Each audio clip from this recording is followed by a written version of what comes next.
Hello, beautiful friends. This is the Organizer Advisor here to share with you my top 5 tips for saving money.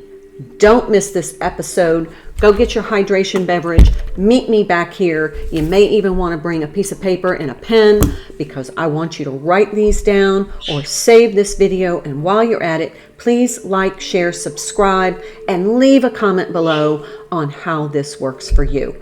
I'll see you in a minute.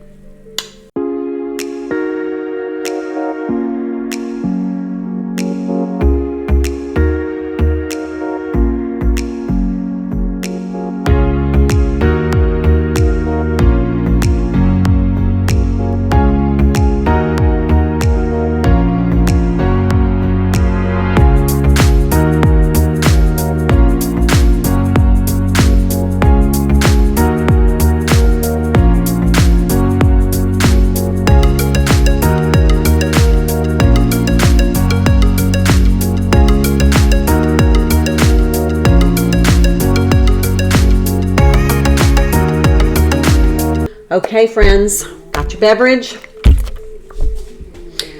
My top 5 ways of saving money.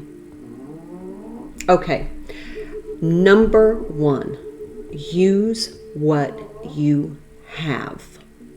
I'm going to say it again. This is my top strategy. Use what you have.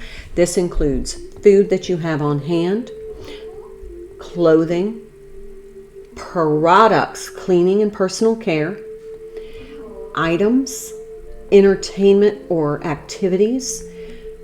Now let's unpack this. Why does this help us save money? Number 1, let's just think about the food. If you're using the food that you have, then you're going to have less food waste. You're going to have less money that you're throwing in the garbage can because you didn't have a menu that you planned in advance and you didn't have a way to use those ingredients to put them together, pull them together to make a nutritious meal at home. You're often going to go get grab and go food because you don't have a plan. But if you make a menu, and we on Sundays do a meal plan for the week using ingredients that we have. This is so that we capitalize on the money that we've already spent sitting in our refrigerator or in our freezer or in our cabinetry, and we're not utilizing that food. All food has a shelf life. So if you're not going to use it in a timely manner, it's going to be thrown out. That is very costly, especially right now with the way food prices are. So using the food that you have on hand, developing a menu, using this ingredients. Let me just say, for example, let's say that you have some taco shells and you have some picante sauce and you have some sour cream. Okay, so this is going to be like Taco Tuesday for me. But also, if I were to shop, I would make sure that I was planning some other meals that kind of have those same ingredients, because I don't usually use an entire jar of picante sauce for Taco Tuesday. So what I would do then would make a Mexican meatloaf. So what I'm going to do is I'm going to try and group my ingredients together in similar menu kind of fashion so that I can create entrees or meals that share ingredients, so I'm more likely to use all of those ingredients within that week. So nothing is going to go to waste. I don't like to throw food out, and it really bothers me when I don't use something in my refrigerator in a timely manner and then I end up throwing it away. So that's one of the biggest ways that we can save money. But also by using the products that we have, like, those almost empty products of shampoos and conditioners and shaving creams and, hair masks or hair sprays. We get to, the last 10% of a product, and we don't quite throw it away because we don't want to waste. But then what happens is it sits in our cabinetry, on our countertops, in our showers, because we don't use it. So focus on using those almost empties. Get that last little bit out, recycle those containers, and use those before you purchase new ones, or at least finish using them before you open a new one. That way you're going to get your money's worth out of that. You're going to maximize the investment that you made in that product. Plus you're going to reduce a lot of clutter, because you're not going to have a plethora of containers all around. Same thing with your cleaning products and laundry products.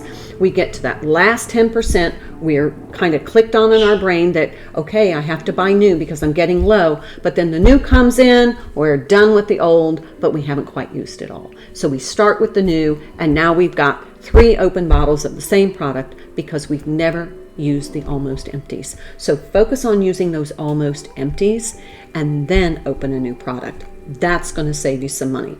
Now let's talk about entertainment or activity using those items. For example, let's say we're going to have family night, and instead of going out to a movie, we're going to have a movie in. We're going to make our own pizzas using some of those items that we have in our refrigerator and pantry, and we're going to play some board games. So now we're utilizing some of our DVDs or videos, unless you use streaming. We're going to get those board games out, we're going to have some family fun time, and we're going to be using some of the ingredients that we have in order to make those pizzas. But also, let's say that, and so it's a Saturday, you want to go out and have some fun. And so instead of going to the water park where you're going to spend a lot of money, instead you're going to take your inflatables and you're going to go to the beach or the river. And that way you can have, the water experience. Water parks are great, but they can be really expensive. But if you're really trying to save money, you can still go have some fun, but use those inflatables that you have that are sitting in your garage. Also your croquet set or your badminton set or your kayaks or your, if you have a, jet ski or personal watercraft, use those things that you already have to have fun and save money. Okay, so point number 1, using what we have. Okay, number 2, want to make sure that we get organized. And before you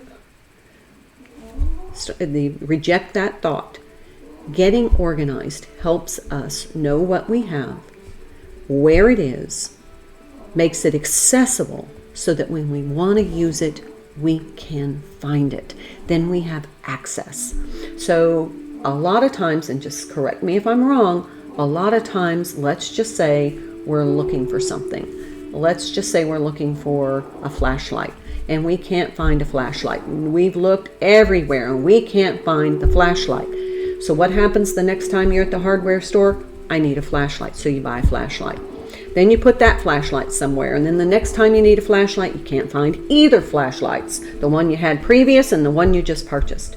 So what happens again? You purchase another one. This is how we end up with multiples of different items when we really don't need that many. We become overwhelmed with stuff because we can't find what we're looking for. Well, when we get organized, number 1, we know where everything is because we have created dedicated spaces for all of these items. Number 2, we have access to them. So we can go find those flashlights, and then we're not going to buy another flashlight. We have the one that we need. So we save money by not purchasing things that we already have, we just can't find. And it also gives us an idea of where everything is. So we're able to access those items. This not only saves us money, it saves us frustration. It saves us time. How much time do you think you spent looking for that flashlight? Because you knew you had it, but you just can't find it. But when we get organized and we create dedicated spaces and we have a place, everything in your home has a home, you know where everything is. So when you need it, you can find it, and that saves us money. Truly it does. Okay, let's see. Another way that I like to save money is I like to layer my savings. And what I mean by layer my savings is I like to use my coupons, and I coordinate that with in-store sales. I coordinate that with online shopping apps or apps like Ibotta or any kind of app that you scan your receipt.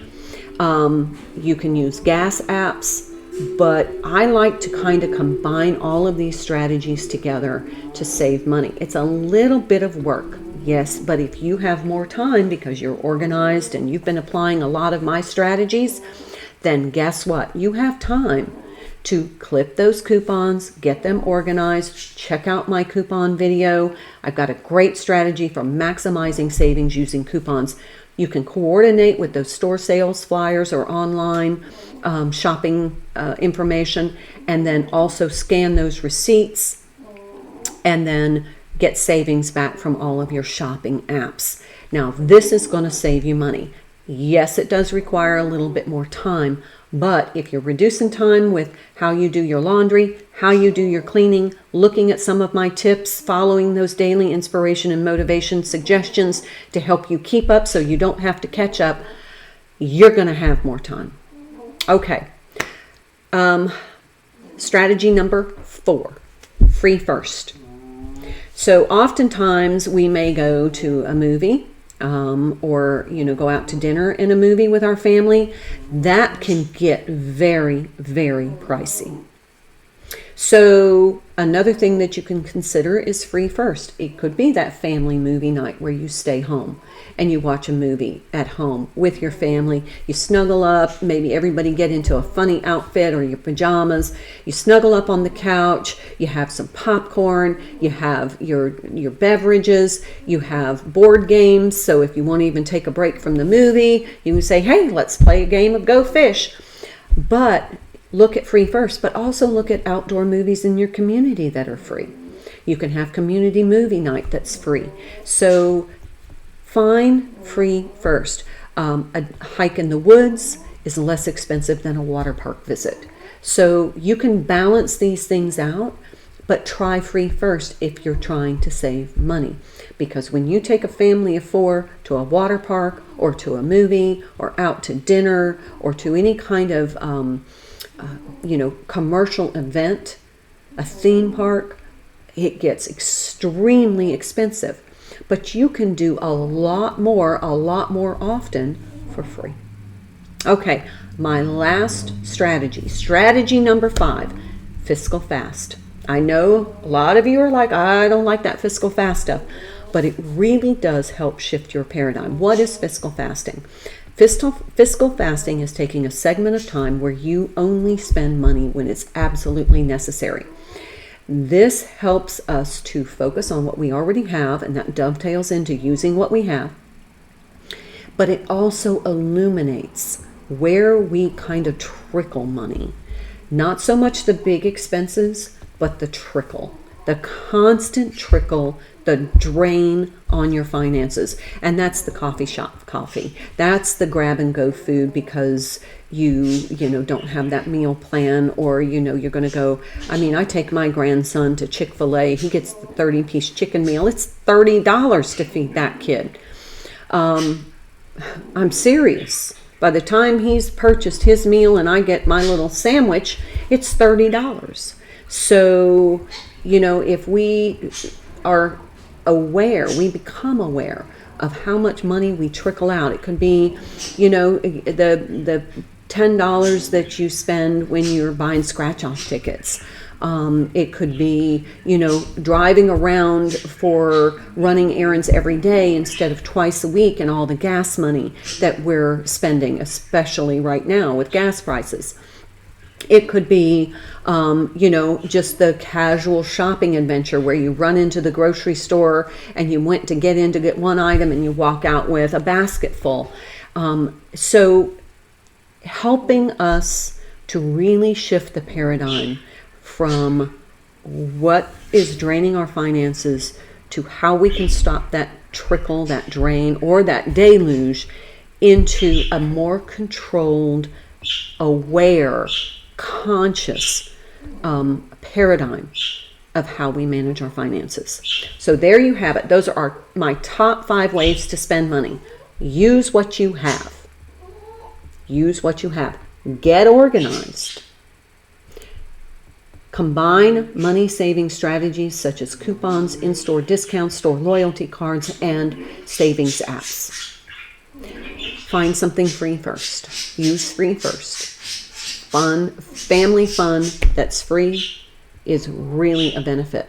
And then lastly, try fiscal fasting. I only do it for 1 week a month, and it has really changed my paradigm about money and financial management. All right, friends, that is my best advice for you. Wishing you health, happiness, and harmony. If you like this video, please like this video. Hit that like button. Please consider subscribing. I really would love for you to come back to my channel and also leave a comment on some of these suggestions, how they may or may not work for you. And lastly, hit that notification bell. That way you'll know when I post a new video with my best advice to help you enhance your happiness and transform your life. I'll see you next time. Bye for now.